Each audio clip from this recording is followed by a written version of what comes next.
Apreciados amigos, un saludo cordial con ustedes, el pastor Luis Eguiluz. Una vez más aquí para el repaso de la lección. Esta semana, dentro del tema del gran conflicto, la lección 2 se titula ¿Amor o egoísmo? Esa es la cuestión. Esta es la base de todo el estudio que está relacionado con el gran conflicto. Por un lado, amor, por un lado, egoísmo. ¿Quién está detrás del amor? El que emana el amor es Dios. ¿Quién está detrás del egoísmo? El enemigo de todas las almas, Satanás, quien está tratando de usurpar el lugar de Dios.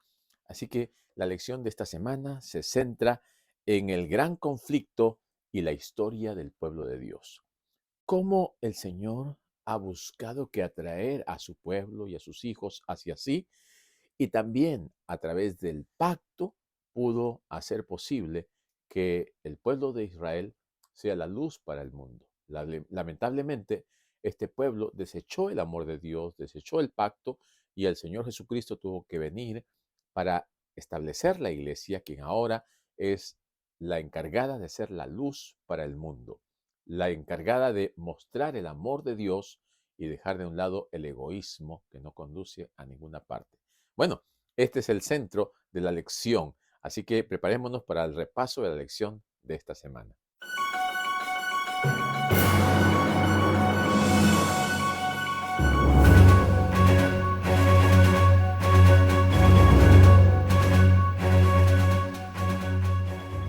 Muy bien, mis amigos, amor o egoísmo, esa es la cuestión. En esta semana queremos felicitar a todos nuestros amigos que están acercándose a Dios, estudiando más la palabra de Dios. Agradecemos a todos aquellos que están compartiendo este video, a todos aquellos que están acercándose a la palabra, porque el estudio de la palabra es la que fortalece nuestra vida espiritual, aumenta nuestra fe y nos ayuda también a estar en ese contacto cercano con Dios, buscando que fortalecer nuestra vida espiritual. Vamos a animarles a que se suscriban, los que no se han suscrito, y a compartir este video.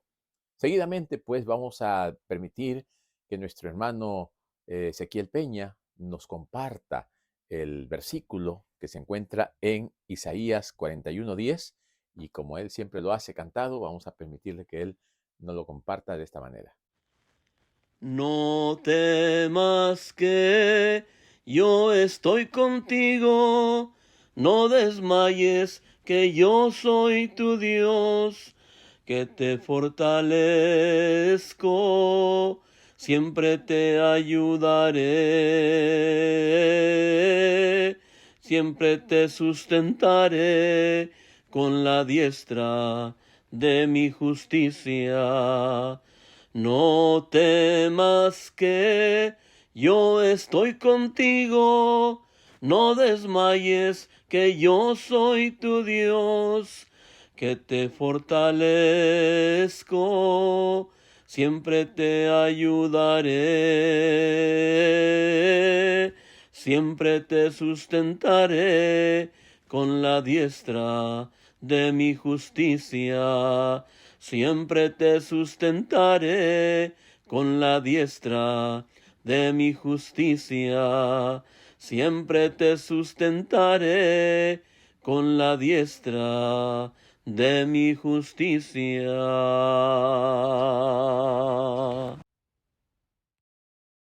Ahora sí vamos a repasar una vez más nuestro versículo de memoria, allí en Isaías capítulo 41, versículo 10.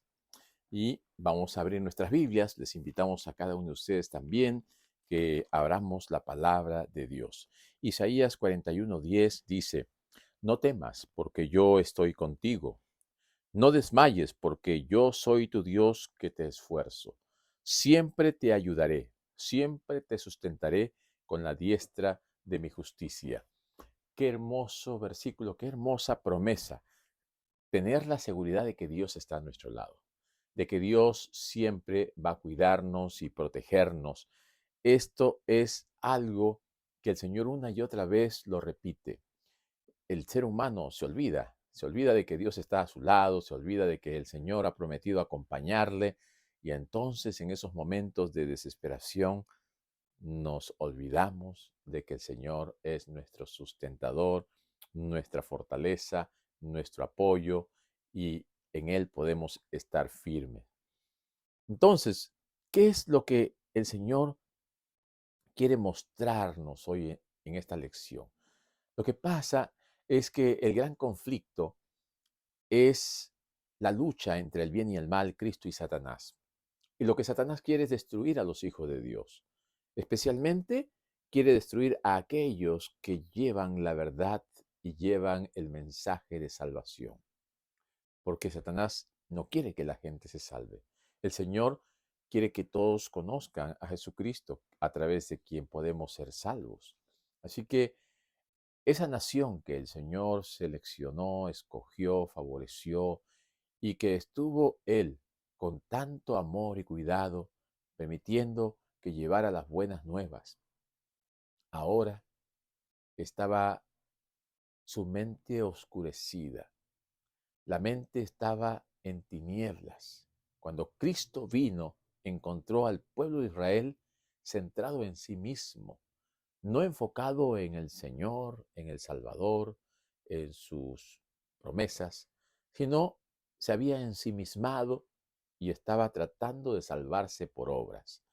Estaba buscando que la ley sea cumplida de tal manera que ahora podían condenar, podían hacer juicios y condenar a todos aquellos que no seguían rigurosamente lo que ellos pedían.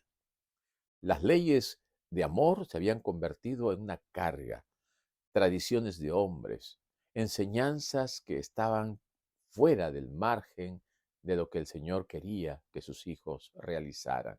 Por esta razón, después de que Jesús hizo todo lo posible para encaminarlos, para encauzarlos, y a los suyos vino y los suyos no le recibieron, entonces el Señor Jesucristo derramó lágrimas por Jerusalén. El Señor les aseguró que no quedaría piedra sobre piedra ni de la ciudad ni del templo. Y de esta manera el Señor estaba profetizando delante de sus discípulos lo que iba a sucederle a esta ciudad que había rechazado al Mesías. Ahora, cuando Jesús presenta esta profecía y este mensaje de destrucción, los discípulos se quedaron también asustados. Ellos estaban ahora relacionando lo que Jesús estaba diciendo de la destrucción del templo con el fin del mundo, con la destrucción de todas las cosas. Nosotros podemos encontrar este mensaje de Jesús en Mateo 24 y allí se van descubriendo los acontecimientos que irán ocurriendo antes de la venida de Jesús. Porque el Señor hace una clara mención de la destrucción de Jerusalén y también lo presenta como las señales de la segunda venida, cómo ocurriría este acontecimiento previo a la aparición maravillosa de Jesús en las nubes de los cielos. Así que durante esta semana lo que hemos estudiado es qué estrategias utiliza Satanás para engañar al pueblo de Dios, para destruir a los fieles y para que podamos nosotros, ¿no?, con todas estas cosas que Satanás pone delante de nosotros, alejarnos del camino de la salvación.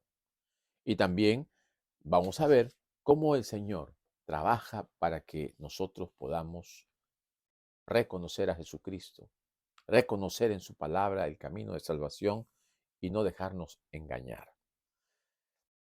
Vamos a ir al libro de Lucas y el Evangelio capítulo 19. Vamos a encontrar de manera clara y directa lo que el Señor dice y siente por esta ciudad que había venido a buscar y a la cual no lo querían recibir.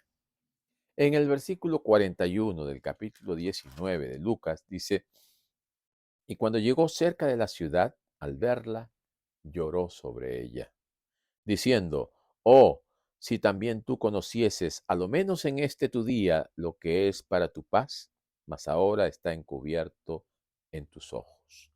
Porque vendrán días sobre ti cuando tus enemigos te rodearán con vallado y te sitiarán y por todas partes te estrecharán. Y te derribarán a tierra y a tus hijos dentro de ti y no dejarán en ti piedra sobre piedra por cuanto no conociste el tiempo de su visitación. Una profecía significativa y más todavía en aquel tiempo, en el tiempo cuando Jesucristo mismo había venido a buscar a sus hijos, a su pueblo, para que Él encaminara, pero no, este pueblo se endureció de corazón. Entonces la profecía se cumplió en el año 70 después de Cristo. Los ejércitos romanos vinieron a atacar Jerusalén. Jerusalén estaba triplemente amurallada. Tenía 3 murallas. Los ejércitos romanos penetraron la primera muralla y la segunda muralla. Y de manera sorpresiva se retiraron. Y los ejércitos judíos salieron a perseguirlos. El Señor en su providencia había permitido esto, porque los cristianos que estaban en Jerusalén no podían salir. Si ellos salían, los romanos lo iban a matar. Y los judíos no los iban a dejar salir. Pero cuando el ejército romano llegó a la segunda muralla y luego retrocedieron y los ejércitos judíos, si fueron a perseguirlos, ese fue el momento esperado, que el Señor ya había anunciado también allí en Mateo capítulo 24, y que tenían que aprovechar los cristianos porque esa era su única oportunidad de salvación. Mateo 24:15. Por tanto, cuando veáis en el lugar santo la abominación desoladora de que habló el profeta Daniel y que le entienda, entonces los que estén en Judea huyan a los montes. El que esté en la azotea no descienda para tomar algo de su casa, y el que esté en el campo no vuelva atrás para tomar su capa. Mas ay de las que estén en cinta y de las que críen en aquellos días. Orad pues que vuestra huida no sea en invierno ni en día de reposo. Y como Jesús ya lo había profetizado y como lo había anunciado tan claramente, los cristianos estaban orando, esperando un momento en el cual Dios permitiera que pudiesen huir. Ya la abominación desoladora estaba llegando. Los ejércitos romanos estaban acercándose. El Señor permitió que estos ejércitos desfallecieran, estuvieran cansados, habían sido diezmados y entonces necesitaban apoyo, refuerzo, tuvieron que retirarse. Y allí aprovecharon los ejércitos judíos para contraatacarlos. Y en esa persecución que realizaron a los romanos, entonces fue el momento cuando los cristianos salieron. No había otro momento. Después, los ejércitos romanos, con Tito y también con su hijo, regresarían a atacar la ciudad y la destruirían completamente. Pero ya no estaban los cristianos, habían huido, habían estado salvos a buen recaudo. Cuando nosotros seguimos los consejos de Dios, cuando nosotros seguimos la palabra del Señor, el Señor nos va a cuidar, el Señor va a estar con nosotros. Nosotros a veces somos los que le rompemos al corazón a Dios con nuestras actitudes, con nuestra forma de ser, con nuestras acciones y desobediencia, quebrantamos el corazón de nuestro Señor. Pero aún así el Señor nos ama. Y a todos aquellos que son fieles, el Señor los dirige, los cuida, los protege. El Señor tiene un remanente fiel. Y a ese remanente fiel, cuando claman a Dios, el Señor lo cuida, lo guía, lo conduce para que este remanente pueda seguir compartiendo, predicando, anunciando las buenas nuevas a todos aquellos que todavía no conocen o no han aceptado al Señor. Así que el Señor cuidó, Cristo preservó. Y los cristianos, salvaguardados providencialmente, ahora estaban confiando más todavía en las providencias del Señor. Mientras ellos huían, ellos sabían que Dios los había cuidado y protegido. Y todos estos acontecimientos mostraron a los mismos romanos que Dios estaba con los cristianos. ¿Qué nos dice el Salmo 46? El Salmo 46 nos confirma que es Dios quien está a nuestro lado. Es Dios nuestro amparo y fortaleza. Dice 46:1. Dios es nuestro amparo y fortaleza, nuestro pronto auxilio en las tribulaciones. Solamente confiando en el Señor nosotros podemos estar seguros. Y Él va a estar allí, listo para ayudarnos en el momento que nosotros se lo pidamos. De igual manera, en el libro de Isaías, capítulo 41, versículo 10, también dice, no temas, porque yo estoy contigo. No desmayes, porque yo soy tu Dios, que te esfuerzo. Siempre te ayudaré, siempre te sustentaré con la diestra de mi justicia. Dios es un Dios soberano. Dios es un Dios que gobierna los acontecimientos de la tierra y Él va a hacer que los propósitos divinos se cumplan, porque Él es el Dios todopoderoso. Él va a guiar al pueblo de Dios al triunfo finalmente. Y entonces van a haber momentos en que el pueblo de Dios va a experimentar dificultades, persecuciones y también encarcelamientos y hasta la muerte por causa de Cristo. Pero el Señor tiene una recompensa para todos aquellos fieles. El Señor tiene algo mucho mejor de lo que esta tierra, de lo que esta vida ha podido ofrecer.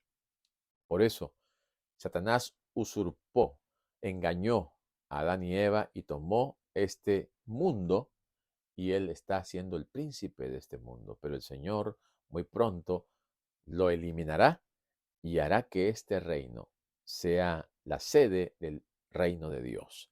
El Señor hoy en día está trabajando por la salvación de los que todavía no han aceptado el Evangelio.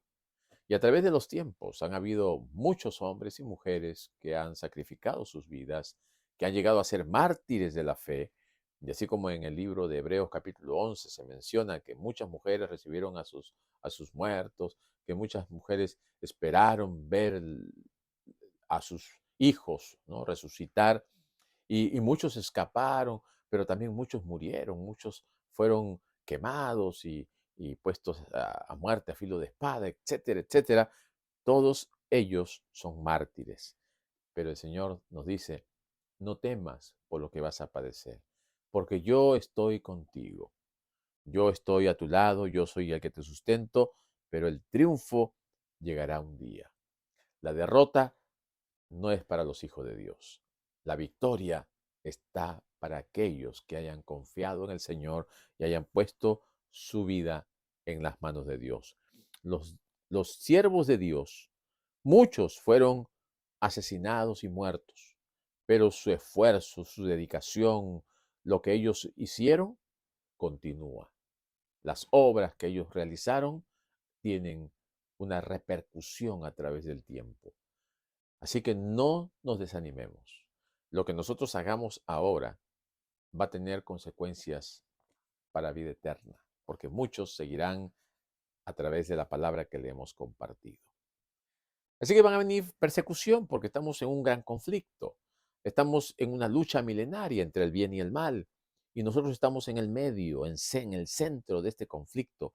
Así que durante los primeros siglos, ¿no?, los primeros años de la vida cristiana, la iglesia cristiana también sufrió, porque todo el odio de Satanás se plasmó contra esa primera iglesia que las profecías del Apocalipsis mencionan que iba a ser la iglesia del caballo blanco, la iglesia pura.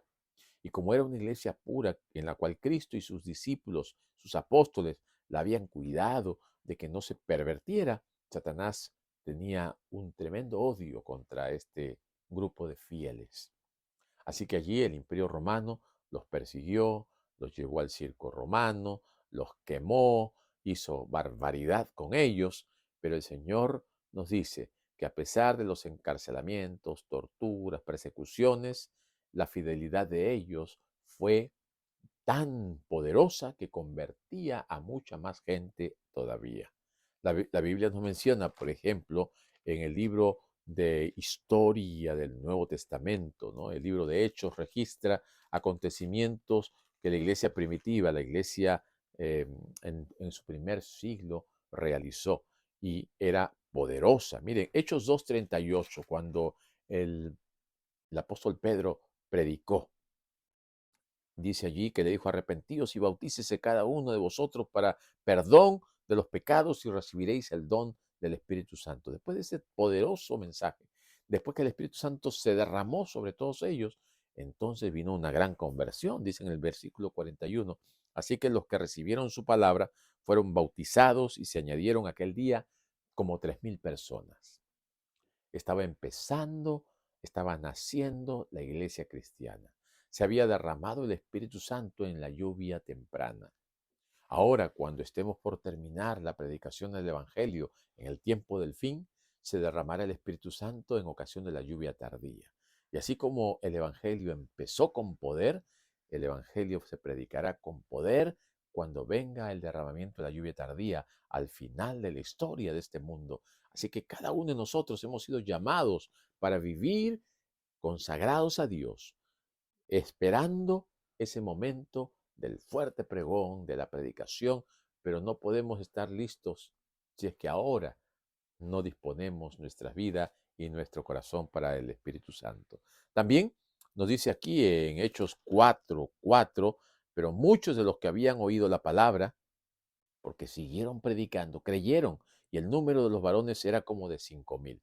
Imagínense ustedes, eran 120, ¿no? El Señor comenzó con 12, 120, luego comenzó a predicarse, llegaron a 3,000, ahora ya estaban por 5,000. En el versículo 31 nos dice: cuando hubieron orado, el lugar de la congregación donde ellos estaban tembló, y todos fueron llenos del Espíritu Santo, hablaban con denuedo la palabra de Dios. Qué maravilloso es ver que el poder del Espíritu Santo era real, se manifestaba, producía un temblor, hacía que la gente se convierta. Qué momento tan espectacular. En el capítulo 5 y versículo 42 dice: y todos los días en el templo y por las casas no cesaban de enseñar y predicar a Jesucristo. Eso es lo que falta a la iglesia hoy en día. Ese poder, porque necesitamos pedir el poder de Dios, del Espíritu Santo, para llegar a compartir en el templo y por las casas. Dice, todos los días no cesaban de predicar a Jesucristo. Y cuando nosotros lleguemos a esa experiencia, vamos a ver milagros. En el capítulo 8, versículo 1, encontramos ya que Saulo, ¿no?, un hombre principal, comenzó también a pedir autorización para perseguir a los cristianos. Y nos dice allí en el capítulo 1, 8, 1, 2 en adelante, que él perseguía, los cristianos huían de su presencia, escapaban para diferentes lugares, y entonces, más adelante, el Señor hizo un milagro en la vida de Saulo, porque él reconoció que era Jesús, y el que le perseguía a Jesús era Saulo. Y Saulo, de perseguidor, se convirtió en un perseguido porque el Señor lo transformó, el Señor lo cambió. Y así que ese evangelio que comenzó a predicarse en Judea, ¿no?, en Jerusalén, Samaria y hasta lo último de la tierra, llegó a tener un alcance mundial. Por todos lados se comenzó a predicar el evangelio. Las iglesias se multiplicaban, los cristianos estaban por todos lados. El evangelio triunfaba. Los discípulos ya no estaban escondidos como en un primer momento en el aposento alto. Ahora estaban en las calles, ahora están en el templo, ahora estaban en las plazas. No tenían temor que los metan presos, que los llevan al circo, que los devoren las fieras. Y mientras ellos sacrificaban sus vidas a través del martirio, muchas más personas se entregaban al Señor, buscaban aceptar a Jesucristo. El corazón de los discípulos estaba lleno de fe. Ellos tenían una visión del Jesús resucitado que los motivaba a compartir el evangelio de salvación. Imagínense ustedes que Plinio, ¿no?, describió los juicios oficiales que ejecutaba para encontrar y ejecutar a los cristianos. Él escribía allí que muchas personas de diferentes edades y de diferentes sexos, ¿no?, estaban siendo en peligro de ser acusados y de también de ser muertos por esta superstición, la llamaba, ¿no?, del cristianismo, que se había extendido a todas las ciudades, a todas las aldeas y en todos los distritos rurales. Al mencionar esto, Plinio está confirmando que el Evangelio había llegado a todos los rincones. No habían lugares de donde no había un cristiano. Muchos aceptaban, muchos rechazaban, pero a pesar de los ataques del diablo, la iglesia cristiana en el primer siglo creció rápidamente. Estaba la batalla en todo su apogeo. Cristo, a través de los hijos de Dios fieles, estaban llegando a predicar en los últimos rincones. ¿Y qué hacían ellos? No solamente se dedicaban a predicar, también ellos estaban dedicados a curar, a sanar, a tener una muestra de amor por su prójimo, un compromiso para satisfacer las necesidades humanas, ¿no? Había gente pobre, había gente enferma, había gente que estaba sufriendo por diferentes impactos, ¿no?, sociales, de las guerras, de las muertes, y ellos estaban allí listos para compartir. Como dice Hechos capítulo 12 y versículo 44, ellos estaban juntos y tenían todas las cosas en común y vendían sus propiedades y sus bienes y los repartían a cada uno de acuerdo con las necesidades. Versículo 46 dice, perseverando unánimes cada día en el templo, partían el pan en las casas, comían juntos con alegría y sencillez de corazón. Juntos, tenían las cosas en común, repartían de acuerdo a la necesidad. Qué hermoso ejemplo de cristianismo, de vida en comunión, en comunidad. Y dice también atendían a las viudas, dice en Hechos capítulo 6, versículo 1 que el número de los discípulos había crecido tanto que ya hasta las viudas estaban siendo descuidadas. Así que ellos se organizaron, nombraron a los diáconos para que de esta manera pudiesen atender a toda esta cantidad de gente que estaban comenzando a llegar a través de la predicación del Evangelio y de los servicios a la comunidad. Jesús dijo, yo he venido para que tengan vida y vida en abundancia. Y Él anhela que estemos también físicamente sanos, que también podamos estar emocionalmente alertas, que podamos estar estables en nuestra vida mental y que podamos estar espiritualmente atentos, completos, íntegramente sanos. Es lo que espera el Señor. Por eso nuestro mensaje es un mensaje integral en donde nosotros tenemos que no solamente predicar el Evangelio, sino también ver por las necesidades de nuestra comunidad, cómo apoyarles, cómo ayudarles, cómo ver en aspectos de salud, médico, de la educación. Tenemos que ser una iglesia integral, en la cual apoyemos en todas las áreas que esté a nuestro alcance. Ese es el legado de amor que el Señor quiere que nosotros compartamos a todos aquellos que están pereciendo en el mundo del pecado. Este conflicto cósmico va a triunfar en base al amor. Y como cada uno de nosotros hemos aceptado a ese Dios de amor, cada uno de nosotros debemos también compartir amor, dar amor. Debemos buscar la forma de calmar el dolor de los demás, siendo un bálsamo que ayude y que calme. El Señor nos dice claramente que vamos a ser sus discípulos si somos como Él.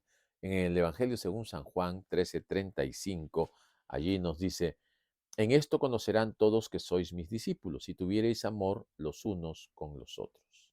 O sea que el discipulado se demuestra con el amor en acción. No podemos decir que somos nosotros discípulos si no amamos a nuestro prójimo, si no estamos compartiendo con ellos el amor de Dios. No podemos solamente decir, ve en paz, voy a orar por ti, cuando yo puedo hacer algo, cuando yo puedo calmar el dolor o la angustia de mi prójimo.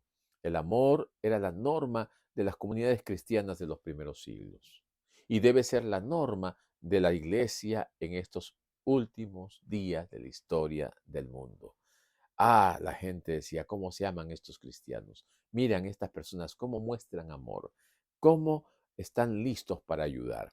Entre los años 160 después de Cristo y también en el 265, los cristianos dieron un paso al frente para ayudar a muchos enfermos y moribundos cuando llegaron unas terribles plagas y estaban diezmando a la población.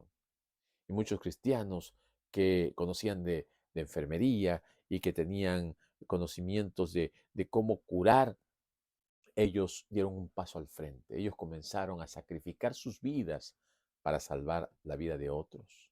Y la comunidad se dio cuenta que los cristianos tenían un desprendimiento, un amor y una dedicación de tal manera que muchos se restauraron y se sanaron. Hay un escritor que dice en una narración moderna de estos acontecimientos históricos, describe de qué manera durante la segunda epidemia del año 260 después de Cristo, toda la comunidad cristiana que continuaba siendo fuertemente judío-cristiana se convirtió en un virtual ejército de enfermeros que satisfacían las necesidades básicas para que la doliente comunidad pudiera sobrevivir. Qué hermoso ver a los cristianos en acción, no escondidos en una caverna, en una cueva, no encerrados en una iglesia, sino en la comunidad, actuando, apoyando, ayudando, sacrificándose. Y la mayoría de nuestros hermanos cristianos mostraron un amor y una lealtad sin límites, sin escatimar esfuerzos y pensando siempre en los demás. ¿Por qué? Porque habían aprendido del Maestro. Cristo había dicho que nosotros tenemos que demostrar que somos sus discípulos amándonos unos a otros, mostrando ese amor de Dios y compartiendo la verdad a través de nuestra vida y de nuestro ejemplo. Así que mis queridos amigos, mis queridos hermanos, el Señor nos muestra que la caída de Jerusalén estaba dentro de los planes proféticos y que daba inicio a una de las señales más importantes, el inicio del cristianismo. La caída de Israel, la toma de Jerusalén por los ejércitos romanos, sellaba la profecía de los 2300 días, la profecía de los 490 años para el pueblo judío, para dar continuidad a la de los 2300 días que empezaba esa fase final desde el año 34, cuando apedrearon a Esteban, cuando se convierte Saulo. Y de esta manera, esta profecía, ¿no?, que estaba en dos partes, los 490 años destinados para el pueblo judío, para el pueblo de Israel, que fracasaron, y entonces de allí cuando en el año 34 se convierte eh, Saulo, cuando muere Esteban, entonces da inicio a la fase final de la historia del pueblo de Dios. La iglesia comienza a hacer la obra de predicar el Evangelio y de llevar el Evangelio a todo el mundo. Así que ya se había destruido el primer templo, ya se había destruido el segundo templo en el año 70 con los ejércitos romanos, y ahora el Señor pasa al lugar santísimo, en el santuario, a ministrar, y también el Señor Jesucristo quiere que nosotros podamos ser parte de ese ejército de salvación. El santuario ahora está en función, el santuario celestial. Todos los tipos alcanzaron su cumplimiento antitípico, ¿no? El santuario terrenal llegó a su cumplimiento y ahora entra en función el santuario celestial. El Cordero de Dios era ahora hecho realidad con Jesucristo. Ese corderito que significaba Jesús entra en acción y Jesús viene como el Cordero de Dios a morir por cada uno de nosotros. Así que todo el plan de Dios de salvación está entrando a funcionar y está cumpliéndose de acuerdo a lo planificado por el Señor.